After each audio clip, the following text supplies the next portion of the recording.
Mais généralement, il peut se faire que vous recevez une notification comme ça. C'est une notification d'erreur. Hein.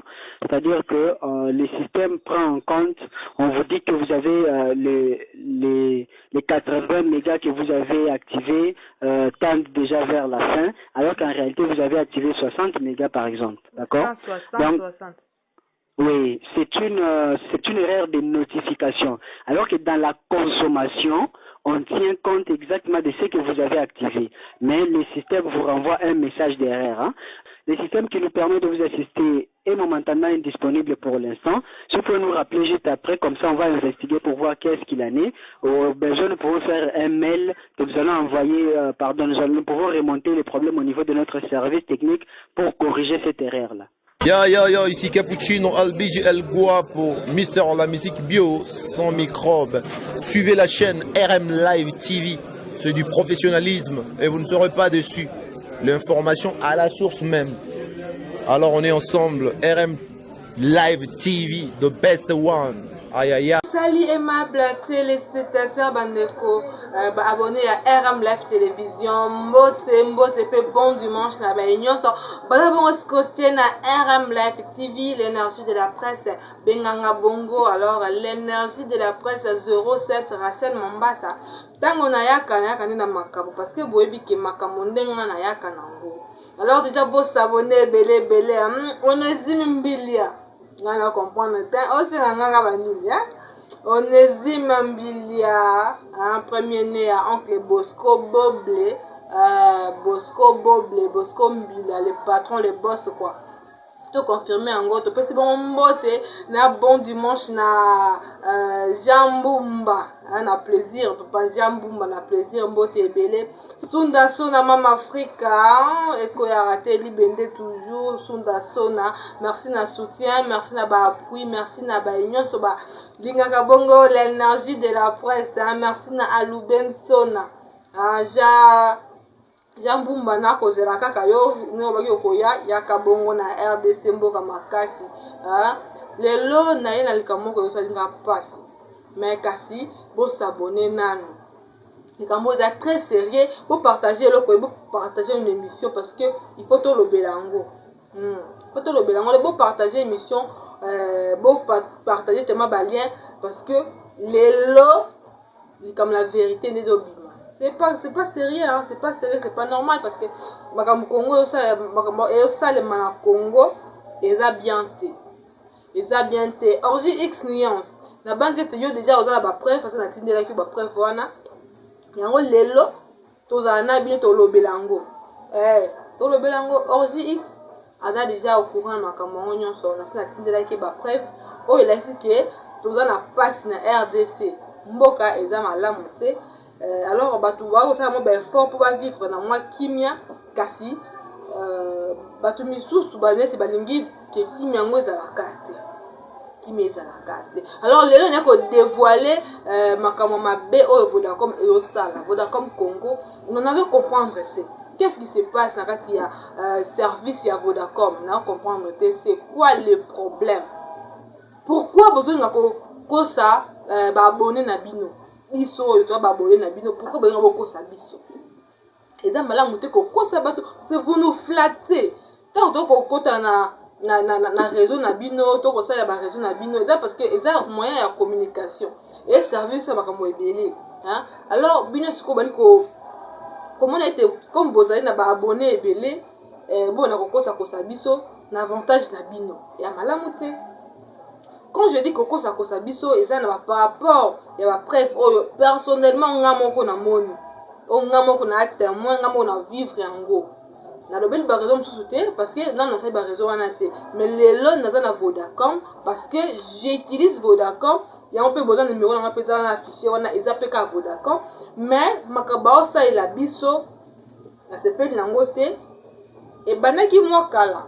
Na bali ko remarquer que maman na to kipe on vraiment malamu te kasi tant on a ko kipe ngo bien na ça date no ba capture d'écran kasi ko to na bino na ça ba capture d'écran bon mon comment Vodacom na zo ebate ce qui va s'expliquer ou bien à couper service ba explication mususu kasi tant on a fait capture d'écran ba message ko yaka na ko bomba na bombi Si on a ça capture d'écran pour tout un abino et longo makamango et dan nini. Hein? Comme ça, pour ceux qui n'ont pas to vola comme des anato. Mais kasi, à part qu'on garder ba message wana na bengi service clientèle ya Vodacom. To kana bino ensemble nanu explication oyo ba pesa kinga na bino ba pesa kinga yi. Bino pe boyo kango comme ça to analyser en ensemble kasi makasi ko. To kana nous explication et bongo to ba comment to kwa ko canaliser likambo ngo kasi après ko explication oyo na émission le to ta lelo prochainement lisusu na ko benga bango lisusu pona yeba soki makambo yebisa kingai ba changer yango et ngai pe lisusu na regarder lisusu ba message oyo na lisusu na sima ya ba soki ba ko bongisa pe ba ko benga ngo nini soki e ko changer to e ko sala kaka bongo. Personnellement, moi je vous parle de ce qui est personnel au constat onga la salinga énergie de la presse na sali yango. Alors to la nana bino Vodacom Congo to na solo like na bango explication ba pesi ngai par rapport ya ba méfait oyo ezokoma na ba forfait internet oyo tozo activer. Alors to la na bon to kutana mbalasi to kutana ka siko to kutana ka siko RGX landa communication oyo comme ça to développer en cas siko quoi.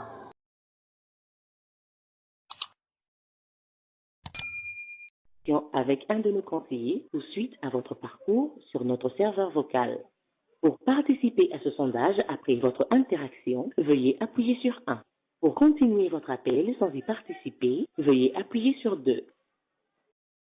Nous vous mettons que les appels sont enregistrés pour nous permettre d'améliorer la qualité de nos services.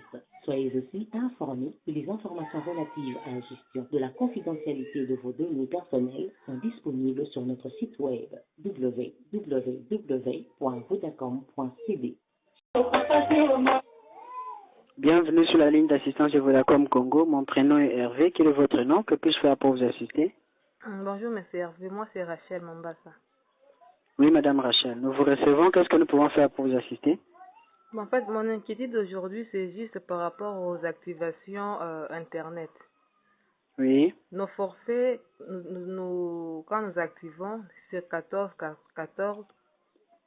nous activons l'exemple comme le mégabyte de 160 mégas. Oui. Mais arrivé à un moment, on dit que votre méga de 80 a expiré. Pendant que moi j'ai activé 160, on me dit que c'est 80 qui vient d'expirer. Alors là, je ne comprends pas. J'active des 50, on me dit que c'est 30 qui ont expiré. Alors, comment ça se fait que ça soit ainsi? D'accord. Alors, votre numéro est celui qui nous appelle? Oui, c'est ce numéro. D'accord. Alors, permettez-nous, nous sommes en train de vérifier. Aujourd'hui, par exemple, est-ce que vous avez effectué une activation? En fait, j'ai activé hier. C'était hier, mais ça va expirer aujourd'hui. J'ai activé, c'est pas trop, des 160 aussi, j'espère. 160 mégas. Mais jusque-là, ça n'a pas encore fait quelque chose, parce que j'attends encore. C'est chaque fois, c'est comme ça. D'accord. Alors, par rapport à votre préoccupation, madame Rachel, nous voyons que nous avons un petit souci, hein. Nous avons un petit souci technique avec les systèmes qui nous permettent de vous assister pour voir qu'est-ce qui s'est réellement passé avec votre numéro. Mais généralement, il peut se faire que vous recevez une notification comme ça. C'est une notification d'erreur. Hein. C'est-à-dire que le système prend en compte, on vous dit que vous avez les 80 mégas que vous avez activés tendent déjà vers la fin, alors qu'en réalité, vous avez activé 60 mégas par exemple. D'accord? 60. Oui, c'est une erreur de notification. Alors que dans la consommation, on tient compte exactement de ce que vous avez activé. Mais le système vous renvoie un message d'erreur. Hein. Donc, pour ça, nous vous présentons toutes nos excuses parce que le système qui nous permet de vous assister est momentanément indisponible pour l'instant. Si vous pouvez nous rappeler juste après, comme ça on va investiguer pour voir qu'est-ce qu'il en est. Au besoin, nous pouvons faire un mail que nous allons envoyer, nous pouvons remonter les problèmes au niveau de notre service technique pour corriger cette erreur-là. Ah, d'accord, merci alors.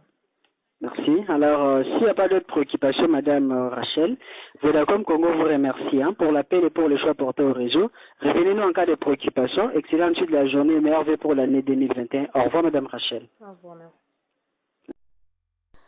Voilà, message d'erreur. c'est le système qui me renvoie le message d'erreur. Hein? Bon, hein? Comment ça se fait? Réseau monnaie le cours à Vodacom. Message d'erreur.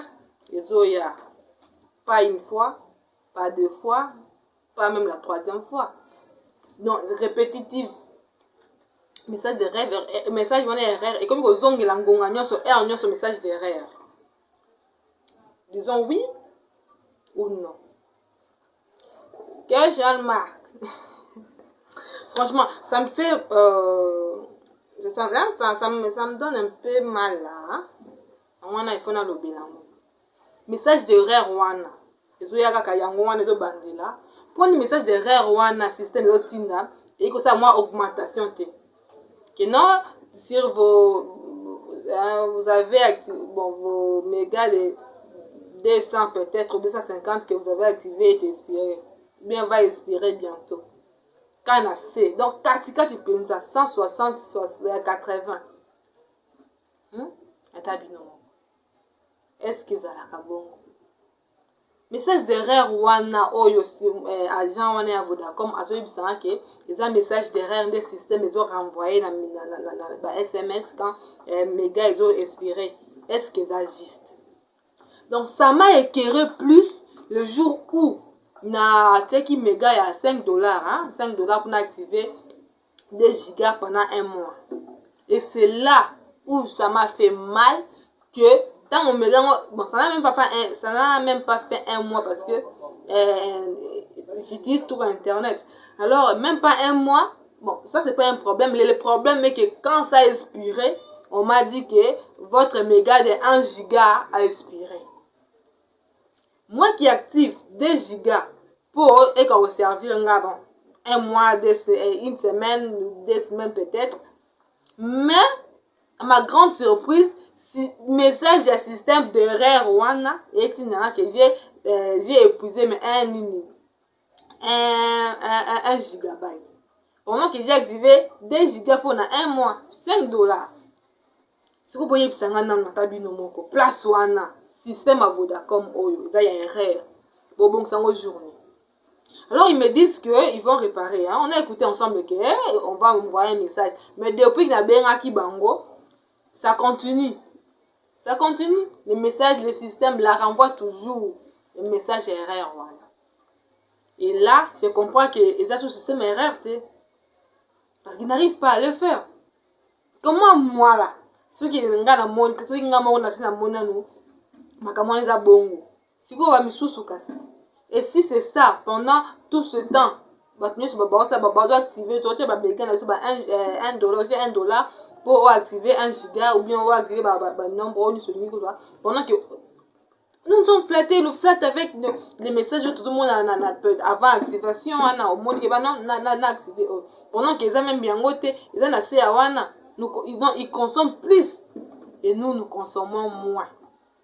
Alors, Vodacom même au la Kambango, n'habite ceux qui peuvent nous faire ça constat wana, toi non ça constat wana te, bumba ça constat wana, tout me rakota là ensemble, et bon toi la Vodacom hein, abongisa mosala. Je te dis ça ba to so ba méga te poto ça la bango te, to ça la bango te. To so ma on mbongo. To so activer on mbongo na RDC, ça passe hein. Mon la ça c'est passe. Hein? Quand activer giga moko la passe papa. Maman. T'as là sur quoi activer 45 mégas, oh il y a 14 oh il y a 11 41 et que ils ont lieu de activer na C message ya kawana ya système de règles tindra wana salanga signe. Tous unifiés, tous ensemble parce que toi va ko réclamer ba droit na biso ba ko mona na biso bolité. Ba mona na biso te ki ça misoka ya. Tout ça bon. Message d'erreur, système, il y a Vodacom, mais bon, ça. Sous le système d'erreur, message d'erreur, le système Otina Rawana, bon, ça. Pour un message, système Wana, et ça, la tête, nous activer 45 unités et 45 mégabytes. Tant que vous expirez, ben, ça que non, méga, il y a 100 mégas ou bien 80 mégas ou activer qui va ne signe. kaka na C na activé 45 et bimi na C et bimi 30 nde na activé 160 et bimi 80 na activé 275 et bimi na activé 100 nde na activé pour un message d'erreur wana ezoya te ke o activé 100 mégas et 300 mégas na onde expiré ou activer méga il y a 5 $, il y a 1 mois, il y a 2 gigas, on va sur tant qu'on va expirer, on va ceux qui vont activer 1 giga de non. Ça, on risque d'appeler ça vol. Ce qui vous bongi si te voda comme bongi si makambo te to côté les blancs ma casse parce que na bandit de cambo. Voilà, Orgie X, la bandit était suite ezala. Na obenga sur Vodacom pour na retourner parce que continue 2 jours sous c'est tout cas 2 jours sur cas 2 jours comme ça et donc continue à bongo na obenga sur Vodacom ngana bango to sola sous na tout na message d'erreur ngo bongo ça kate kai pa na ngande message d'erreur on za bato za ba batu nyonso so za pa batu nyonso za message d'erreur c'est exact moyibi au Vodacom et ça alors to bana ko za la patient OK 2 jours tu peux si Vodacom et quoi bongo ça musala nango eza malamu te koyiba peuple mobimba eza malamu te eza malamu te albensona mbote kuna na Paris Jean Mbumba na plaisir mbote lisusu maman Jeannette Kadima topesi bongo mbote na l'inspecteur Mbui Pascal vraiment de père la République quoi to pesi mbote na Annie la blonde to mambasa na pesi mbote na Onésime Mbilia na pesi mbote na ba nyonso batanga bongo na nishika bo pesa mbote na Navaros Odia mbote na Joras Bangato ba nyonso balandi RM Live TV merci na bino. Merci na Sabe Mota, merci na Vaignan sur l'andiviso. Vous abonnez, vous partagez, vous sanate, côté un message soki et que bino peut aussi vous remarquer le camboyo. Poto qui n'est pas liboso, poto qui n'est pas na suka, pour la comme eba ko bon samsa ngo. Peut-être il va comme monter. Mais grâce na biso, grâce na bino de musala ya oyo qui ne peut liboso. Donc vous allez voir la semaine et l'amour na baignon sur basa scrutin na RM Live. Bye bye. La s'appelle trop, mais tout dans la miso il faut comment qu'on a la tête. Kama coronavirus ezamli sekite mama. To vanda na banda kwe. Kozo lamba, olambi, olesi baro vansi bana to vanda. Toto sa mobeka kufanya mandako to mibatela. Ma sekite liwa pene na coronavirus. Na télépathie papa oui maman. Mwana mboka, mwana Congo. Biso totalaka RM Live TV, RM Live TV. Donc ne zappez pas. Timba, ne zappez pas. Donc tous à la scotcher, tous à la brancher. Choupol. C'est mignon Abraham Ponta de Lança El Marcador. Qui va Rachel Mambassa, l'énergie de la presse. From it to you. World Studio Record. Aujourd'hui je t'ai dit, oh c'est là pour ma mélodie.